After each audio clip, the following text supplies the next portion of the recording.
दोस्तों, UPSC study IQ के channel के बहुत बड़े सीनियर लेक्चरर वासु कतारा साहब ने सीमा हैदर केस के बारे में बात की है।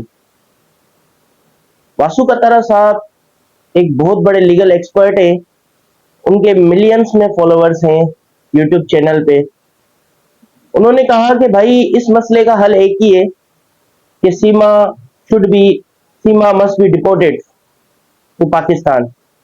जैसे इकरा डिपोर्ट हुई है उस तरीके से सीमा भी डिपोर्ट होना चाहिए। सीमा को भी डिपोर्ट करना है। ये वासु कतारा साहब का रिसेंट बयान है, जिनमें फर्दर उन्होंने ये बात की है कि सीमा जो सेंट्रल गवर्नमेंट है इंडिया की, वो सेंट्रल गवर्नमेंट सीमा को सेंट्रल गवर्नमेंट का काम है अंडर द फॉरेन एक्ट के सीमा को वो डिपोर्ट करे। जैसे कि इकरा बेंगलोर से पकड़ी गई थी और इकरा हैदराबाद पाकिस्तान के शहर से गई थी स्मगल होकर, वैसे ही सीमा भी उन्होंने लफ्ज कौन सा इस्तेमाल किया कि सीमा भी स्मगल होकर गई है। वो एक बहुत बड़े लीगल एक्सपर्ट हैं इंडिया के और इंडिया का कानून बहुत अच्छे तरीके से जानते हैं। तो उन्होंने लफ्ज जो इस्तेमाल किया है स्मगल का इस्तेमाल किया कि सीमा और उसके बच्चे स्मगल किए गए। और फर्दर उन्होंने ये बताया कि इस केस का एक ही सॉल्यूशन है कि सीमा मस्ट बी डिपोर्टेड या शैल बी इम्प्रिजन। या तो सीमा को इस केस का रिजल्ट ये निकलेगा, सीमा को सजा मिलेगी या सीमा डिपोर्ट होगी। फर्दर वासु कतारा साहब ने ये बात की कि हमेशा नेपाल से ही क्यों क्राइम होता है। किडनैपिंग आपकी नेपाल से होती है, आपकी इन्फिल्ट्रेशन नेपाल से होती है।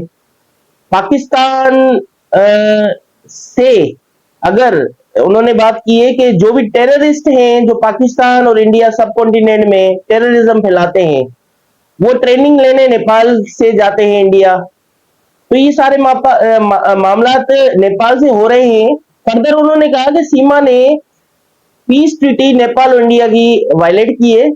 ये जो मैटर है, ये मैटर सीमा और स्टेट का है। उन्होंने बहुत मजीद इस पर क्रिटिसाइज किया है मीडिया ट्रायल को। उन्होंने कहा कि कॉसी जुडिशियल कोर्ट्स बना के रखी हुई है मीडिया वालों ने और मुख्तलिफ डिबेट करते हैं कि इस केस का क्या होगा फर्दर। तो इन सारे केसेस की वजह से, मीडिया ट्रायल की वजह से, मीडिया के एनालिसिस की वजह से उन्होंने इस पर सख्त क्रिटिसाइज किया है और इस पर उन्होंने कहा है कि ये सारी जितनी भी चीजें हैं ये नहीं होनी चाहिए। इससे क्या होगा, केस की इन्वेस्टिगेशन पे असर पड़ेगा, लोगों के माइंड सेट होंगे, माइंड चेंज होंगे लोगों के, और जस्टिस में not be done, justice shall not be done.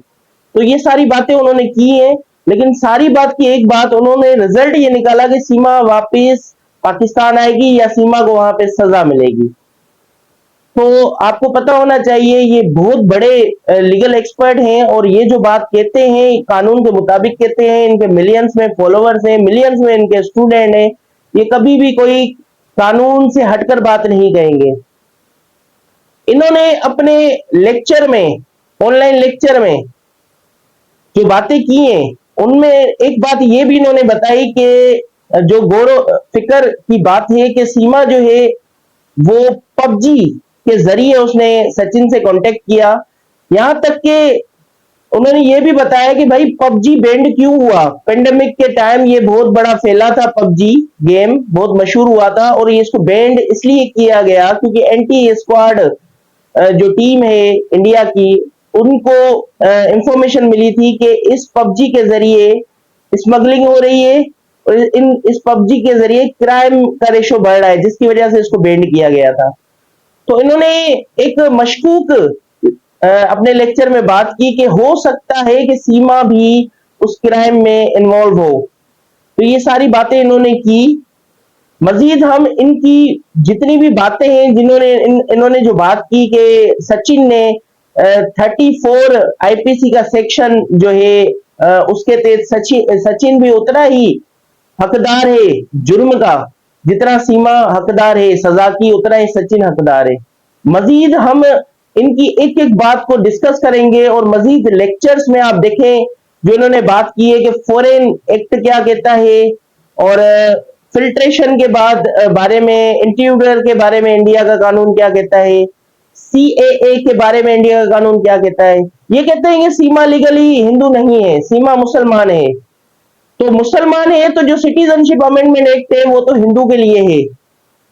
तो ये तो सीमा को अगर नागरिकता चाहिए, सिटीजनशिप चाहिए, तो इन्होंने ये बात की है कि सिटीजनशिप के लिए सीमा को ड्यू प्रोसेस ऑफ लॉ काम करना पड़ेगा। तो मजीद हम सिटीजनशिप एक्ट को देखेंगे नेक्स्ट वीडियो में, फॉरेन एक्ट को देखेंगे, उनके लॉस को देखेंगे, और मोमिन मलिक साहब की रिसेंट वीडियो पर एनालाइज करेंगे कि भाई मोमिन मलिक साहब ने जो ये बात की है क्या ये पॉसिबल है, हो सकती है या नहीं हो सकती।